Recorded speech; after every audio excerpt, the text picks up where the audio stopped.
Good morning and welcome to the QCA webinar, How Boards Lead and Govern in the Age of AI. Throughout the recorded meeting, attendees will be in listen-only mode. Questions can be submitted at any time by the Q&A tab situated in the right-hand corner of your screen. Just simply type your question and press send.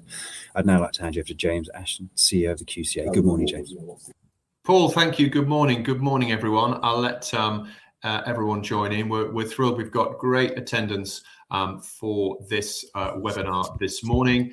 And AI, this seems very much like a QCA topic. This is what we're here for, helping companies, helping small and mid caps deal with their challenges in the boardroom, on the market, and so on. And just to remind you what else we're doing, if you're not a member and you're on this call, if you're a member but haven't taken a look at our website or taken a close look at our newsletters recently, do remember that we launched a training program earlier this year, the Directors Growth Program. That is for directors who want a 2-day deep dive into the skill set they need to be a real success in the boardroom.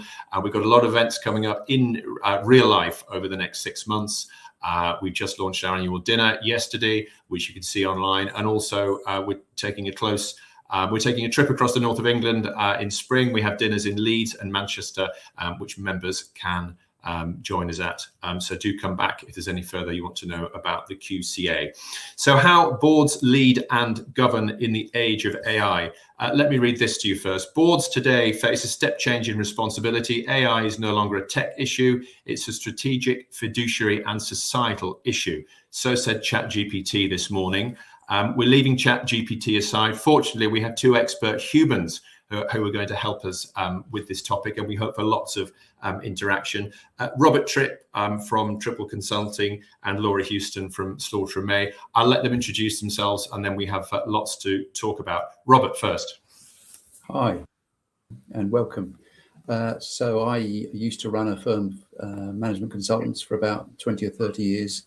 And then about 6 years ago, I went back to university to do ethics, in the intersection with AI, and that's what I've been doing for the last 6 years.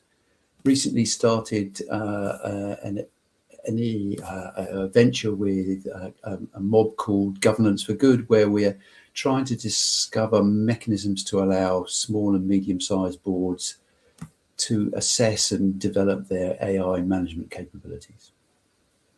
Great, thank you. And Laura. Thanks, James. Hi, everyone. Lovely to be here. So yeah, I'm Laura Houston. I'm a partner in our technology and IP team here at Slaughter & May. So like many of us, spending a sort of increasing proportion of my time thinking about, talking about, advising on questions of AI, whether that's how to contract for AI, whether it's IP risk, whether it's the AI Act and the regulatory landscape around the deployment, development of AI, and pertinently for today's purposes, spending a good chunk of time talking to boards of all sorts of organisations about how they can effectively govern and what they should be thinking about in the context of AI. Yeah, great. So thank you both for your time today. And I think you both come at this from a different angle. I think there's lots to learn, particularly we hope for small and mid-cap companies, risk, but also opportunity. And as we get into the questions, I would say we also wanted to gauge the views of people who are on this call. So we have a very brief audience poll, which I think Paul will put up in the poll column on the IMC platform. 2 questions. The first one is, how mature is your organization with respect to AI governance and oversight? And I think given some of these answers, it's probably ideal that this is all anonymous. And the second question is about your primary concern related to AI deployment in your company. And the answers there are everything from legal compliance to staff morale. So if you have a second, please pop in an answer. And I think that would inform the questions as we go through the hour. If I go to what we've got to talk about now, I'd love each of you to think about a favorite AI anecdote. You've been in this world a little while. What are those? What are the things that have got you thinking about this area? Robert, can I come to you first? Well, I guess since this is an investors meet type thing, I recently had a conversation with a friend of mine who was thinking of buying a small company, a small software company. And so you're obviously doing the valuation process and also the due diligence. And he was stopped a bit short when talking to, being a software company, the head of technology, who confessed that they hadn't written a line of code for the last year and a half, that it had all been produced with AI. And this made him think quite hard about how you value a company where you could argue that most of the value is sitting in a large language model, and how much of it was he buying and at what price. It really caused him some food for thought. So that would be my most... Yeah, and me as well, Robert. No, very interesting. Laura? I mean, I suppose we are advising all sorts of different clients on these questions, from some of the big AI providers to some of the content creators, rights holders. But inevitably, we are also seeing AI being deployed in how our clients are interacting with us. So totally legitimately and understandably, we sometimes see, maybe a client has asked GPT or an initial view on something before coming to us, or indeed in this instance that I'm thinking of, a client was keen to try and compress an agreement down to sort of 3 or 4 pages rather than 7 or 8 pages. Entirely noble goal, but used an AI tool to try and make it a bit more succinct. And it looked the part, looked great, much snappier. And we should always be trying to be as succinct as possible. So I was all in favour of that. But it did, once we started to actually look through it in a bit more detail, it transpired that it had cut out the liability clause. And in this instance, we were acting for the supplier. And in all likelihood, if you were trying to identify the single most important clause in the contract, it would probably have been the liability clause. So a bit of a watch out there, although that was a while ago, and I suspect the technology has moved on, but certainly not infallible. I think the message there, Laura, is we still need lawyers, isn't it? I hope so. Look, we are going to look at the role of boards and governance, but and you've touched on this with your anecdotes. What is it that you think makes AI so different, either from the risk side or the opportunity side, Laura? Yeah, I mean, I think there are a number of pretty significant differentiators when you look at AI compared to other technology. I think one is the speed of its impact. So it's clearly being deployed, scaled, and indeed misused far faster than perhaps other traditional technologies. I think the other point is the opacity of the technology. So it comes up with outcomes that you can't fully predict or understand or explain how it's done that, even when it's sort of working as designed. It isn't that it's malfunctioning. The nature of the technology means that you are getting these outcomes that a bit of a black box effect you can't always get to the bottom of. So you can't go, you can't lift the lid, you can't go. But getting under the bonnet to understand exactly how it's done that is obviously a very challenging issue with AI, and one that we grapple with a lot in terms of trying to help clients to manage the risk of that. And also it's obviously so multifaceted. In some respects, it can be a tool and a threat. So great creativity enhancer, but then you've got the IP risk side of things, great efficiency driver, but is it increasing cyber risk? So it is sort of multifaceted, and I think comes with that this sort of diffusion of responsibility, which I'm sure we'll come on to. So it's not the sort of exclusive domain of the IT team. You need to have the right people from the right work streams across the organization involved in the conversation. And I think in that respect, it's perhaps a bit different to other technology. And I mean, all of that, and through my lens, brings, specific legal risks about how do we explain what it's doing, the volume, the velocity, the variety of the data that it's trained on, the issues that gives rise to. Is there consent to use that data? Does it contain personal data? Is there IP protected information within that? And again, this output point about how do you explain the decision, particularly in the context of personal data and data privacy requirements. So there is definitely aspects of AI that are different, very exciting, but no doubt different.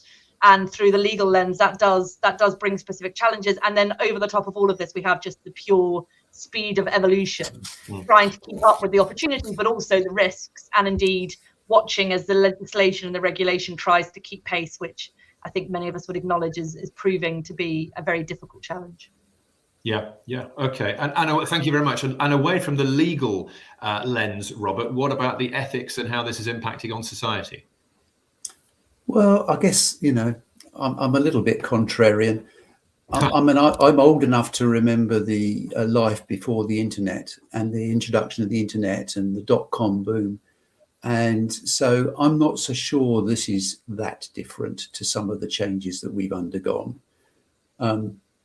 the boards back in the late 90s were really struggling to work out what the impact of the internet was going to be. You know, I worked in financial services, and there was a spate of startup banks because they thought, well, we can have a bank without branches, miles cheaper.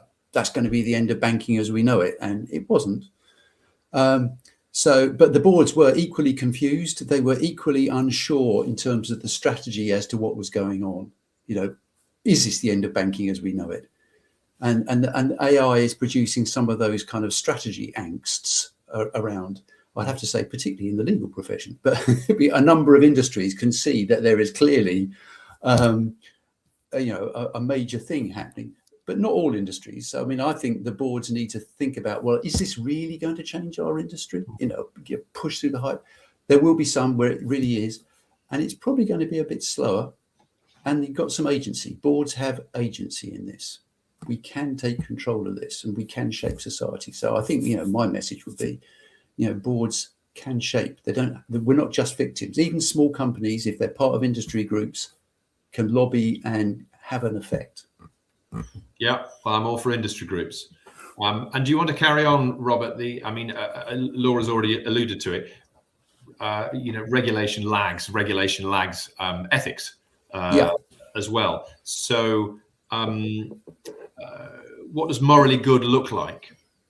Well, so I think that's for us to decide. So, we regulate what we think is bad, but you have to think about what bad is before you can regulate it. And then people like lawyers and Laura can then make sure that we do it well, we do it correctly, and we do it, etc. But someone's got to work out what good is in the first place, or what bad is if we want to regulate it. And I think we have a chance. We have an opportunity. We kind of did not take that opportunity with the internet. And so we've ended up in a position where the paradigm has been effectively shaped by West Coast liberals. I think we need to really, particularly as industry segments, how do we want our industry in the light of this technology? And so boards need to be thinking about that. How would we like this thing? Going back to the law example, how do we want to train lawyers? Because, how do we want to train a lawyer? It's going to be completely different when you can just ask it everything, or how do we want to train, universities or health services? We need to be thinking as leaders of these organizations, how do we want to use this technology for good? And we are going to have to work as part of industry groups. We can't just rely on the free market here. But does it, and thinking about our members in particular, I'm wondering, to the extent that something that's emerging and coming so fast, as Laura says, does the average mid-cap or small cap have that choice, if you like? To some extent, the whether it's the West Coast liberals again, as you say, Robert, or it's it's the powers in Asia. Some of this is not in the gift of a small cap company, based in Burnley or Leeds. Okay, I'm more optimistic for humanity in Burnley and in Leeds, and I think that, as I say, it's around. If we just stay atomized, we will struggle as a small company, and that's all we think about is our particular thing. But we are part of a bigger community, whether it's an industry group or whether it's a local chamber of commerce. We are part of something bigger, and it's through that mechanism, that part of our board role, the outward-facing role. We'll come on to regulating our own organizations, and Laura will talk a lot about that and how we experiment. But it's our role as, if you like, the outside. The boards have an important role of bringing the outside into an organization, but the organization out is also part of the board's role. And I think that's where you can have influence. And look, don't get me wrong, I'm hugely optimistic about the prospects for those companies that I cite. They're our members. They're doing brilliant things. So don't get me wrong on that. But let me switch to Laura. This expectation of boards around AI.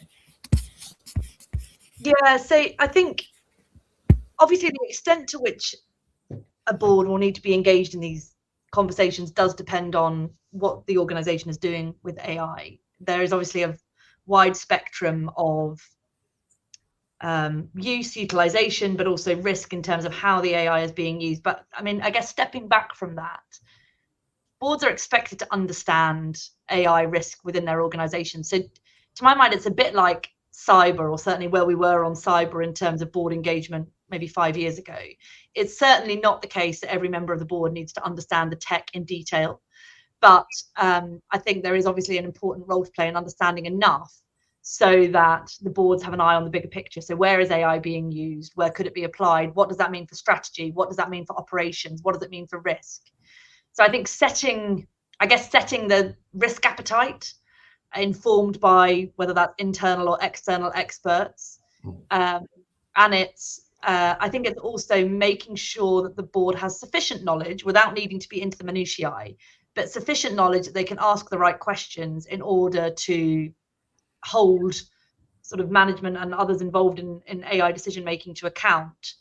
And I think sometimes, I'm sure we'll come on to this, we see there's a bit of a risk sometimes of over delegation or perhaps under delegation, and it's trying to strike the right balance between having enough knowledge and understanding of the technology to ask the right questions, to have informed discussions about the strategy and the risk appetite that sits alongside that strategy, and being at the right hover height that the board can zoom in on the right issues without needing to be dragged down into every single conversation about AI within the organization. But as I say, that will be a spectrum, because for some organizations there's very little by way of AI deployment at this stage, and therefore it's obviously more limited.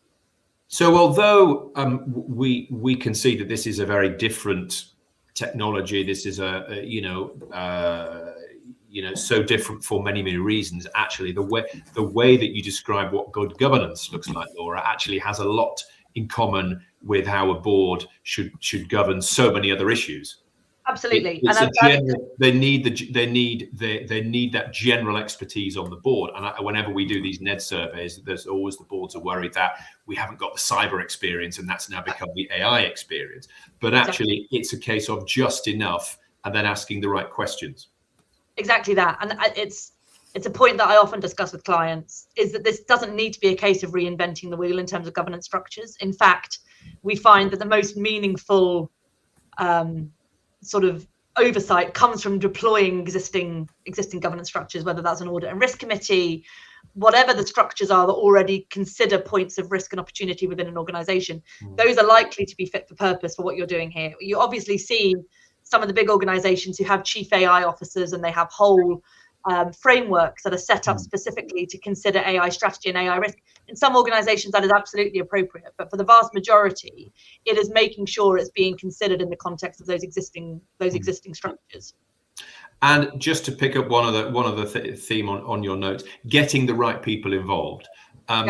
This has to be the CEO, doesn't it? I mean, again, the CEO needs to be sufficiently across it that they can understand what their tech team are telling them, that their HR people are telling them. Obviously, it does need to be a faceted dialogue with the right people. But ultimately, the CEO needs to have accountability for what's going on within its organization, and needs to be able to explain that to the board. Again, different organizations will take different approaches in terms of whether the IT guys, for example, will come along to board meetings and speak directly, or how that's funneled through management. I mean, one point I would say, whilst it's absolutely imperative that there is the right expertise flowing into the board, I generally, and I take the same approach on cyber, would sort of caution against having one board member who perhaps has more of a tech background, who is the sort of designated person for AI. In the same way that I don't think that's a great model for cyber. It needs to be a collective responsibility, even if there are different degrees of maturity and sophistication across the board in terms of understanding the technology, but it shouldn't be a sort of one director job. It's not few. We found them. They can do that now, because it is going to affect, as you both said, this is something that really affects everyone. Robert, what's your take on the board? What does good governance look like to you? I'll give you a two-part answer. So I think the first is a degree of honesty on the part of the members that this is something they're not comfy about at the minute, and that it's okay to not feel comfortable. It's a new thing, we're on a board, we're supposed to be, on top of stuff. Boards are okay about not being completely over every aspect of the company. So they just need to get themselves to that position of kind of controlled discomfort.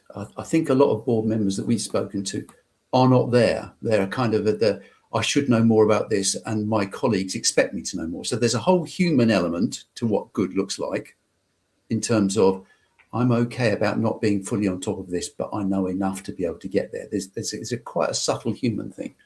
And then I think the second thing is we in governance for good, we break the approach into 4 lenses. So we talk about a risk, compliance, we talk about governance, we talk about strategy, we talk about ethics. And we think that you probably need to be able to sort of say, well, this is how we handle those 4 lenses. And if we got a reasonable balance between all 4 lenses, then we're probably not bad. It would be my take. You could point to something to say, well, that's my risk and compliance, as Laura says. It could be the existing one or something new. Here's where we fit it into the strategy. We've got an innovation center, or we've got some kind of strategy review thing. Here's where it fits into our kind of sustainability and ethics type work. So those 4 lenses, I think, are important for a board to have. I mean, controlled discomfort, I've jotted that down, and I can see how the board can get that controlled discomfort. I'm wondering how that projects onto the investor base, because clearly they have to have, well, comfort/discomfort that this board actually is across this emerging technology. Is that harder?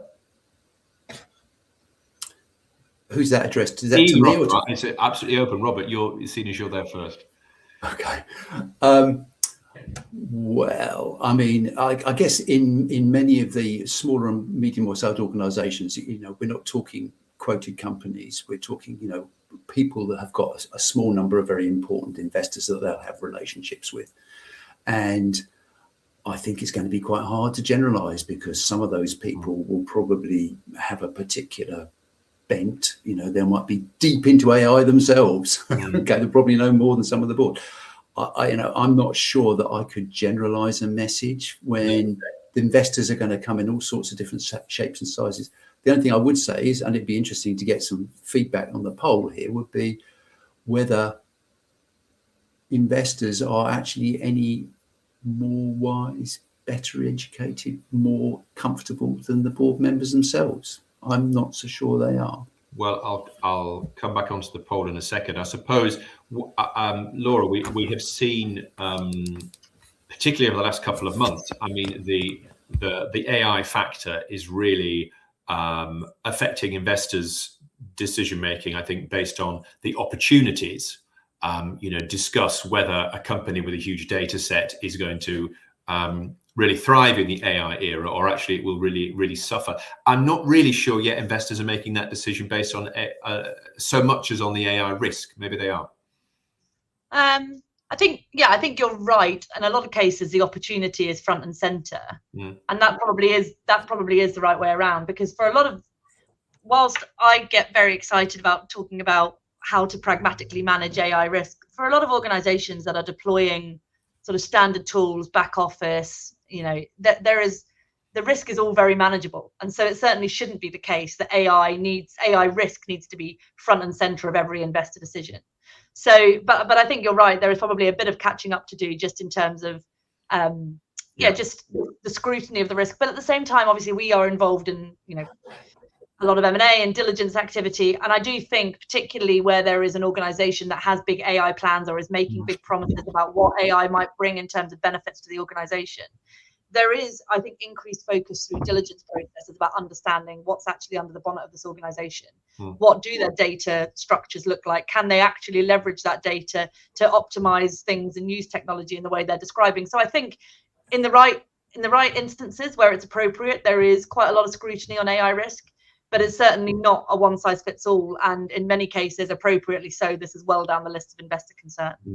And just thank you. And just to turn to the poll, and so this is the first question that went up first. How mature is your organization with respect to AI governance and oversight?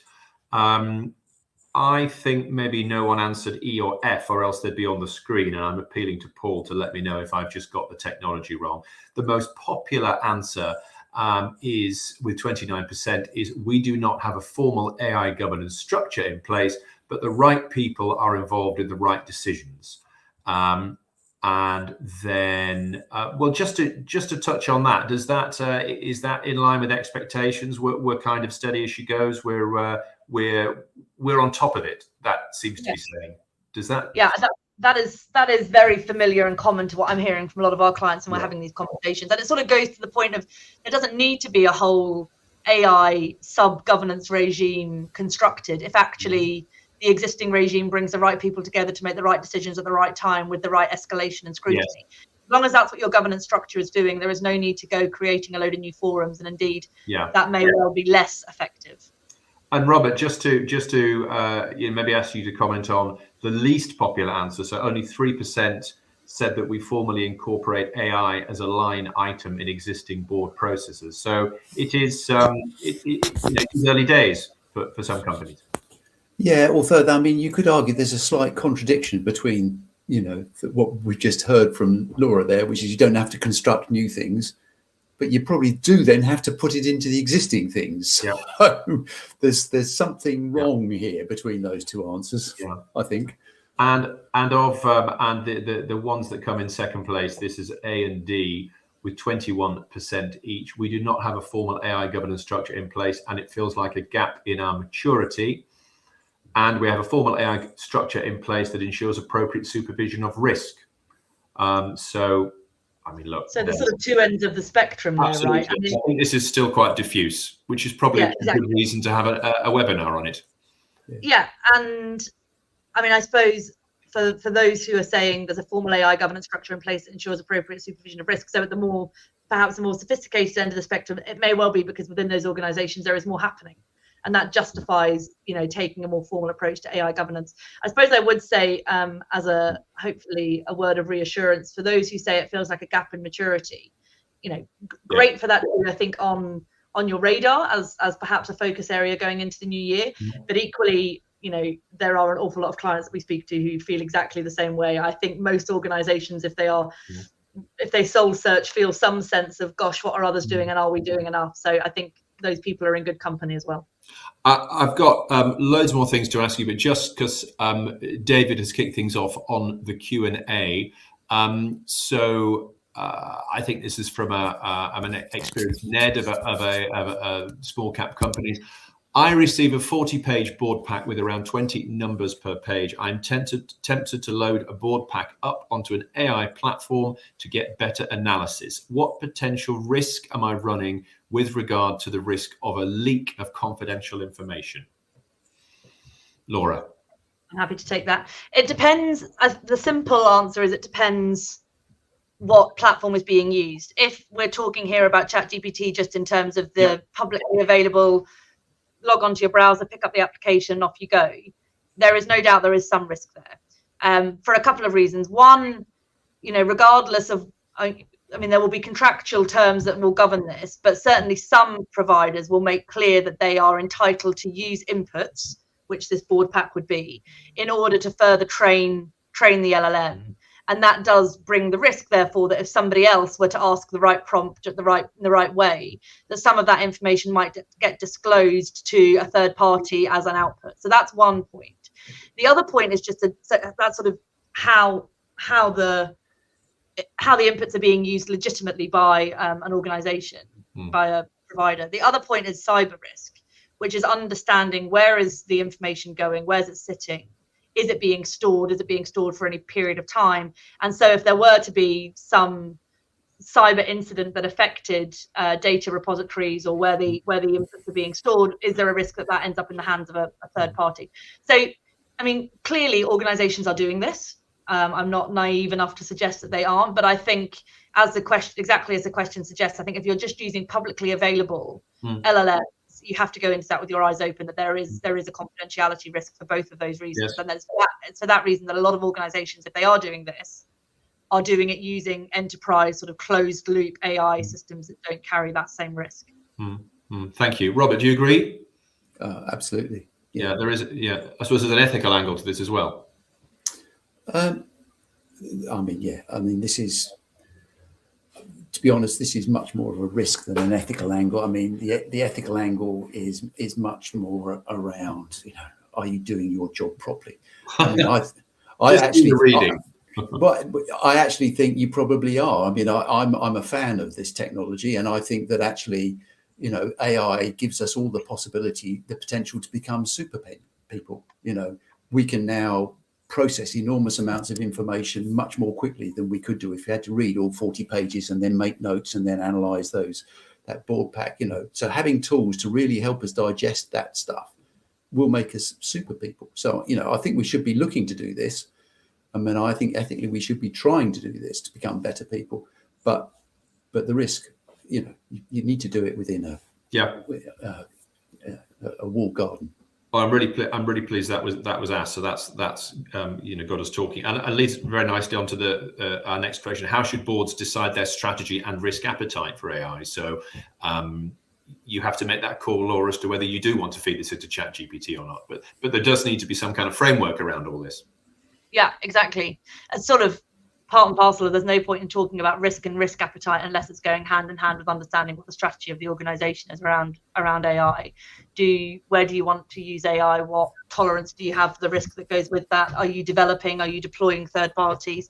But I think we're always quite keen that, I think as we've discussed in this session, that risk doesn't overburden that conversation either in terms of assessing strategy. I think that is something, when we're thinking about AI strategy, that needs to be sort of business driven rather than run by the lawyers and the compliance folk. We have, I think, an important voice in the conversation, but we certainly shouldn't be driving the strategy. We're seeing, I think, a bit of an evolution in this, in that when we first were talking to clients about AI, you know, a couple of years ago, a lot of what we were being asked to support with was writing policies and helping sort of to set internal AI risk appetite around, you know, employee use of AI. And a lot of the policies were almost so restrictive as to, if not in name, but in practice, prohibit the use of AI. Things have come a long way since then, right? So we are not seeing, most organizations now are taking a much more nuanced approach to how AI is deployed within their organization and where the red lines are, but it is more permissive than it certainly was a while ago. And I think that's just coming from maturity, understanding, trust in the technology. Yeah. So it's not, I suppose my point is, it's not static. It's something that people should be keeping an eye on over time. Yeah. And it's also not, as I say, something that the lawyers should necessarily be leading on. Yeah, yeah. And I suppose, look, I will, this is in the notes for later, but I think we are talking, we have gone down the risk route, I think, but clearly, and as that first question, you know, alluded to, there must be ways that the board can use AI to execute, to simplify, and and that's to be navigated too, Laura. Yeah, exactly. I mean, there are a whole host of tools available. As you say, it's not all downside. There are massive opportunities that come with the technology. Some of that's for the organization as a whole, but as you say, even on a slightly more micro level, in terms of reducing the burden on the board with massive board packs, there are certainly things that can be done, tools available. It's just a case of, as with any technology deployment within an organization, making sure you understand the risk, exactly as that question highlighted. So are you using sort of walled garden, closed loop technology, or are you using something that does bring with it increased sort of confidentiality risk? So we absolutely are not saying that there isn't a role for AI to play in the boardroom, but obviously there are some significant questions of things like privilege and confidentiality and sensitivity at a board level, nearly more than any other forum, that need to be taken into account. Because I mean, another question now, I mean, we talk about the risk to implement AI, but what is the risk not to? I mean, that's kind of where we are in the world, isn't it, Robert? Yeah, very much so. I mean, I saw that question. I also saw the question from David T, who seems to be a prolific question asker. Well, I was saving him up, Robert, but go on. Yeah, but it picks up on, you know, what are the three questions? So, you know, a Ned should ask. Well, one of the questions I think they should ask is, how do we imagine this, you know, our industry, our business, you know, the thing, you know, the sector that we work, how do you think that's going to be in 5 years' time? What might it be like? What could it be like with AI if we give it a bit of free rein? We I think as a board need to challenge our management teams to lift their eyes a bit as well, and have be a bit creative and free thinking, because it will be our management teams that will create that future, or alternatively, it will be their competitors that will create that future, and they will do that by being, you know, a bit a bit creative, a bit innovative. So I think boards need to stimulate that strategy creation. So we talk about the strategy as if it's a thing, but I think this is an opportunity to really rebuild the strategy in many, not all. I mean, my son's a cook, and it's not going to change the way he chops carrots, but many industries, this is an opportunity to revisit that strategy in a creative, innovative way. And I think that's an important stimulus. And I'm going to give David his moment in the sun by reading the question. This is because you've touched on one of these, Robert, but if you do not have a formal AI governance process in place, what 3 questions should a NED ask at a board meeting to generate traction? And certainly you've talked, they are, I mean, really, I think you're saying that AI gives the NED license to really ask the difficult stuff. Some of this is about one of them is the crystal ball gazing question. You're asking the exec, where are we going to be? Yeah, well, where could we be rather than where we? I mean, the way you've just phrased it is a little bit deterministic. Where could we be? Where could this? But I mean, the part of it is forecasting the future. But where could we be? Yeah, I think we have to stimulate. So that would be one of my 3 questions. I think Laura's right to ask a risk question, then I'll give her the 3rd one. Was it going to be a risk question, Laura? It could have been anything. Well, I think there's an ownership and accountability question. We don't want to overplay risk here for exactly the reason I think it was Ruby's question highlighted. There is great things to be leveraged in the world of AI, but I think it is important that a NED has confidence and understands where in the organization ownership sits.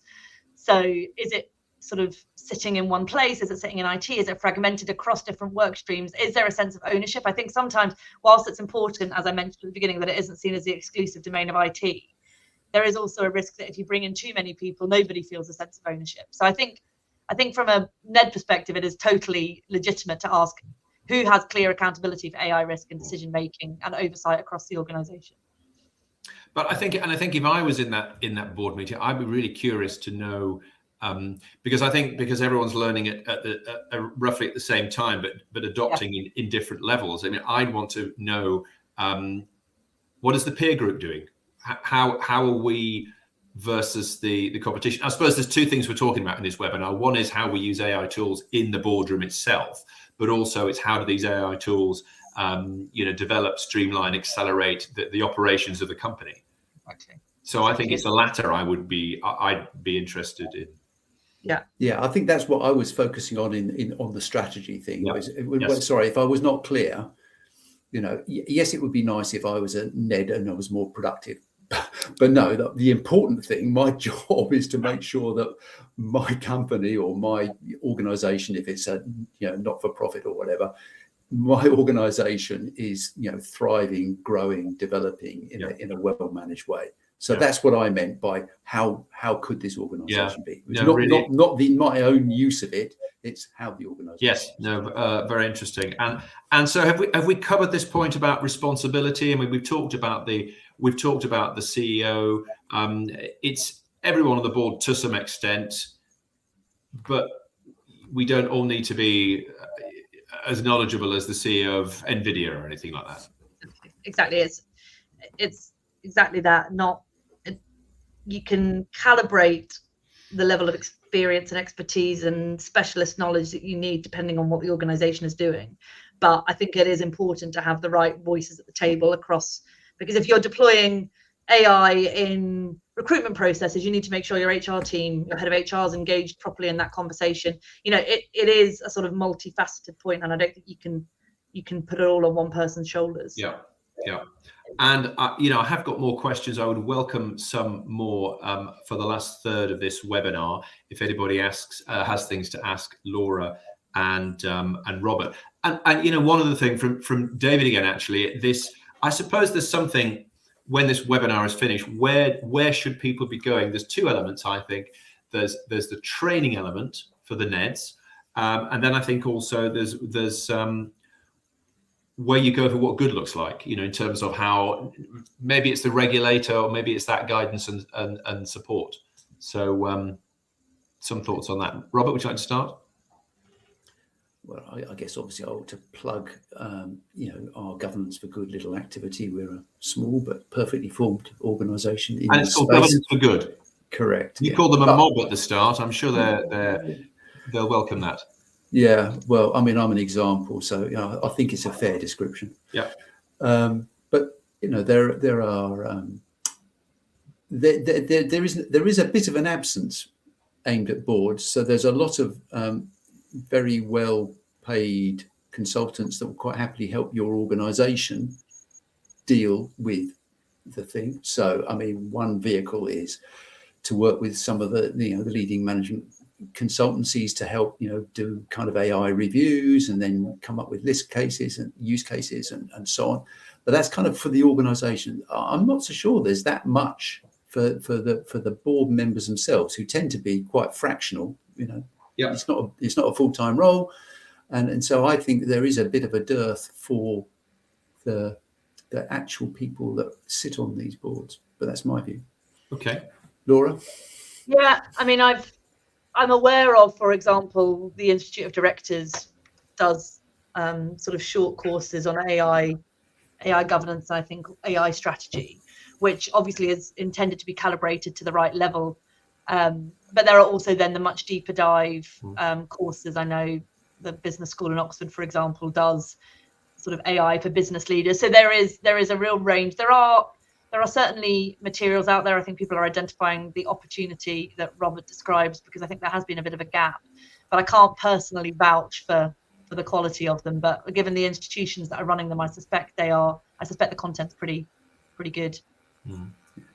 And I should also plug the QCM. I mean, we're very pleased to be able to put this on. We've had great interest in this conversation with you two experts, and I'm looking at how we do more, to track this and to help directors through 2026. I certainly think it will be a feature for one of the sessions at our annual conference, which is in London on the 4th of June.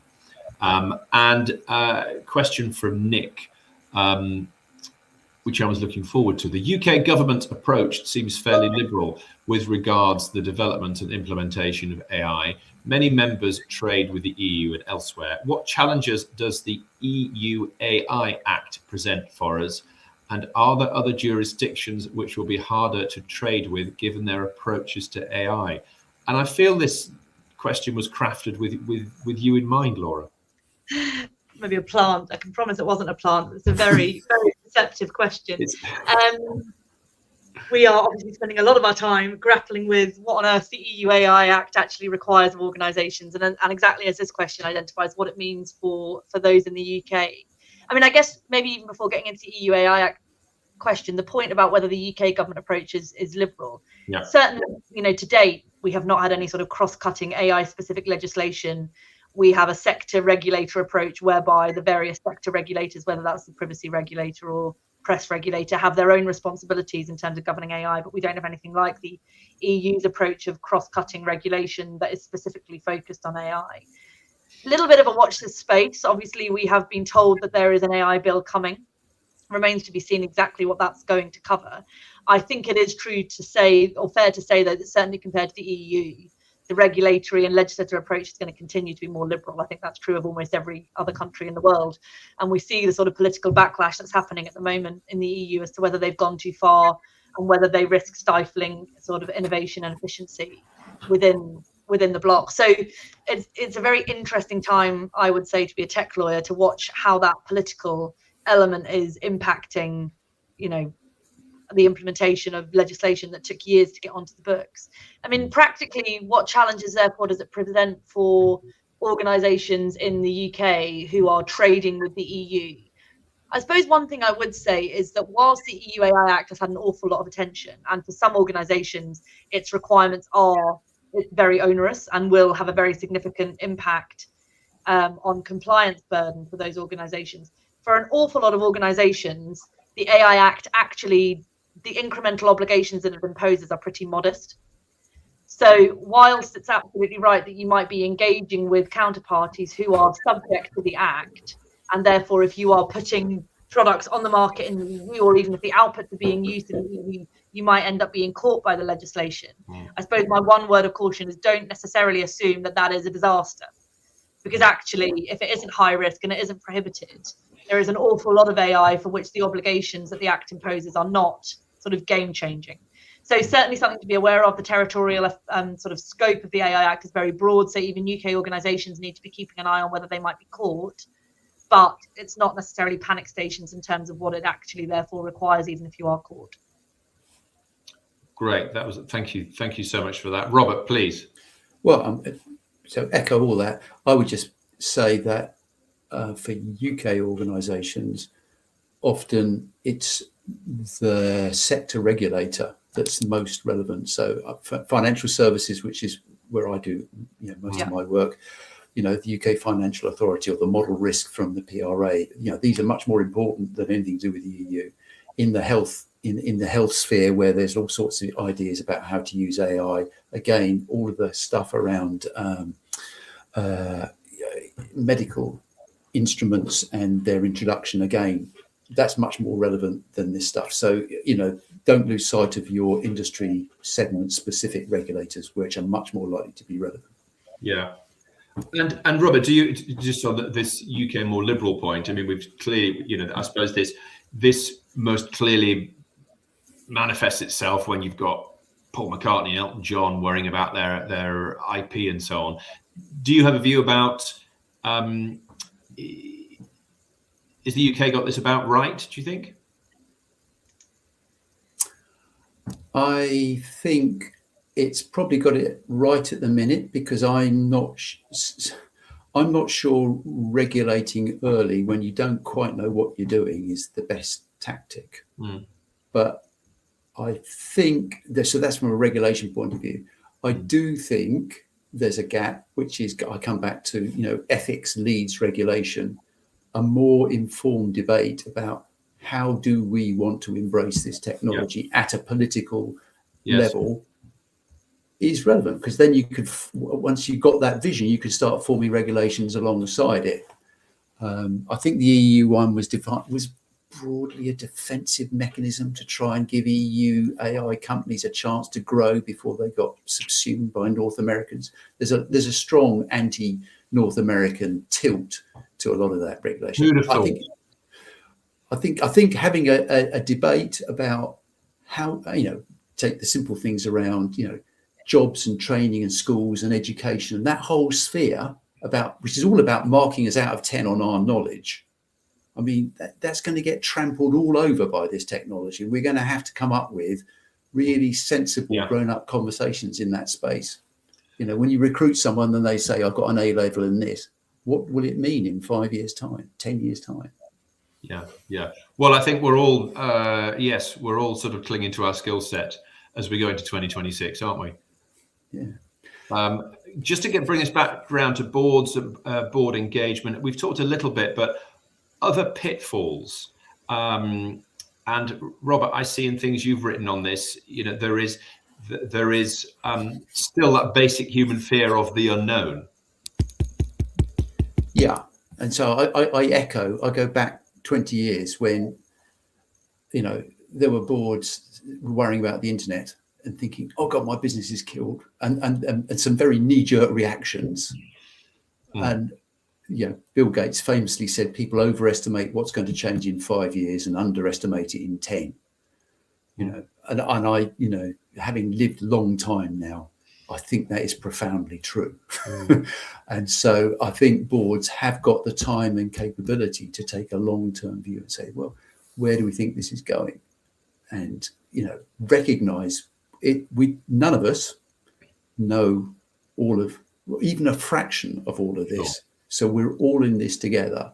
It's okay to be mostly ignorant on this subject. We've still got to deal with it, but let's just get it on the table that we're all roughly equally ignorant and we're trying to fight our way through this. Once you kind of take that anxiety off people's shoulders, then they can start, okay, I can start working on this now. I think that's the kind of mode we want to get into. Does that help? Yes, that's really helpful. And I guess those conversations, they must have started in every company, but so often I think that will be a risk register conversation, won't it?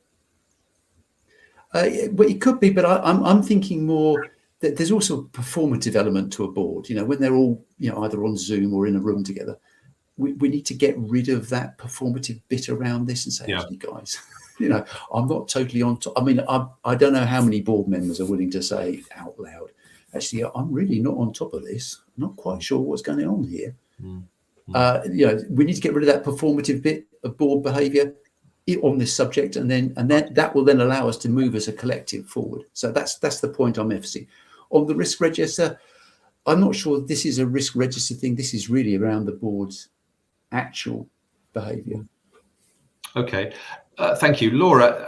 Do you agree with that? You've got to well, almost leave your tech ego at the door, I think, is how Robert's described it. And then onto those big mistakes you've seen boards make already. Yeah, I think it goes back to the point that we were sort of touched on earlier around finding the right level of scrutiny, supervision, what I refer to as hover height, because I think there's risk that comes from over delegation, but also going overboard on the scrutiny and needing to be involved in every single decision. And I actually think that both of those, there is a risk that both of those come from a lack of AI literacy. So to the point that we were just discussing in terms of the importance of being upfront about where there might be gaps and sort of discussing how to fill those gaps and improve AI literacy, because I think the over scrutiny often comes from a place of fear and feeling like a board needs to be involved in every decision because there is this sort of amorphous unknown risk that sits behind any AI deployment. But that can also drive the opposite behavior, which is to say, I don't know enough to properly regulate or scrutinize or supervise this, so I'm going to entirely push it down to others within the organization. So I think for me, the main risk is not being involved in the right decisions at the right times. And as I said, I think that often comes from a lack of AI fluency.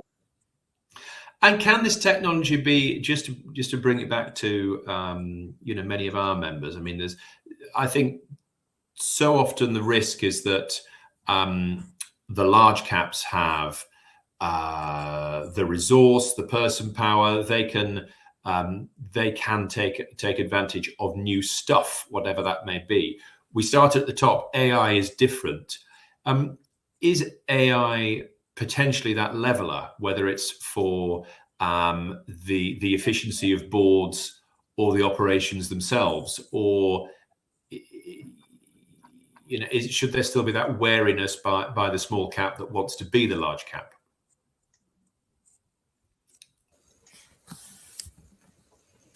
Should I take that, Robert? Yes, it's definitely Laura. Yeah, I mean, I think, look, it's not the sort of magic shortcut to creating the level of efficiency and scale that you might see, or indeed might not see, in bigger organizations. But there are definitely the sort of combination of marginal gains. I think, and there's obviously a point for us in terms of how we are deploying organization in our law firm, and I think how AI is disrupting the sector more generally. Certainly at the moment, we're seeing AI is certainly reshaping how we handle certain tasks, whether that's research or surfacing information or document review, doing first cuts. But it isn't at the moment changing our fundamental role of sort of guiding clients through risk and strategy and judgment. And I think there's a parallel there to other organizations. Absolutely, there are efficiencies to be delivered through use of the technology, but I don't think it's going to have the overnight transformation that some of the suppliers would have us believe. It's interesting because actually in some of the conversations we've had with regulators, you say, Laura, it's not a magic shortcut. I mean, there are people in the regulators that we deal with who do think that whether areas where they haven't progressed or the problem is just too knotty and too difficult, AI will be the solution.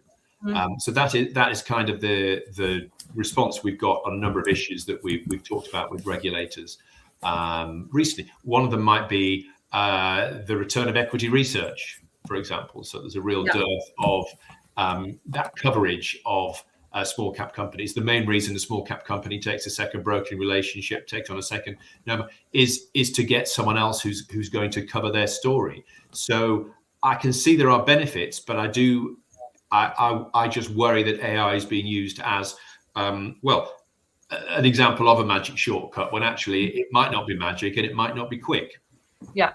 And there, I mean, there's obviously a scale here. There will be some use cases and some examples where it can do great things. Yes. And clearly we're also talking from a position of a constantly sort of shifting sands in terms of what the technology is capable of. And there is no doubt that when you see the speed of improvement, certainly when we're looking at it in terms of sort of legal implementation, you see the speed of improvement, it is quite astounding. Yeah. But certainly through the lawyer's lens, I would say it hasn't done us out of the job yet, and is unlikely to in the foreseeable.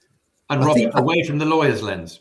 Yeah. So, I mean, I think a way to think about this is to split AI into two for a second. You've got the general large language model support. So that's unlikely to be transformational. It'll just make all of us professionals, all us knowledge workers, whether you're a salesman developing a sales pitch or someone researching another company for, as a supplier or as whatever, it's just going to make us all a bit better. A bit like Excel's just made us all better. The edge will come where you've got slightly more tuned models, machine learning, or maybe a kind of walled garden customized version of a large language model that's addressing a specific problem, like the lawyer one, or like, I don't know, in accountancy, where you have to craft a set of notes, or do a cascade of a set of accounts. There's huge opportunities for trained models to transform that task down into seconds for something that takes weeks. So I do think that there will be opportunities that will be transformational, and I think boards need to ask themselves, where, if I could really change something which has got a lot of knowledge in it, where would it be? And I think it will require some customization, whether it's built by a third-party supplier, whether we have to work with someone. It depends. But I think you just need to split those two ideas apart. Yeah. And I think some cases it will be. Yeah. Yes. Excellent. Well, that's a very nice sort of vision of the future, hopeful vision of the future to finish on. I'm conscious of the time. I'm conscious we've gone through all of the questions, and I think Robert and Laura, we've covered off all angles of this to give people plenty to think about in this area. So I think unless there's anything else, I'll thank you both for your time and your thoughts. And I hope we've at the very least given Ned 3 awkward things to ask in the board next time, and actually the license to be honest, to say, well, I don't get it yet. So thanks to you both, and I'll hand back to Paul. And as I say, we at the QCA look forward to doing more in this field going into 2026. Thank you both. Thank you. Fantastic. Thank you, James. Thank you, Laura and Robert as well. On behalf of the QCA, I'd like to thank you for attending today's presentation. That concludes today's session, and good morning to you.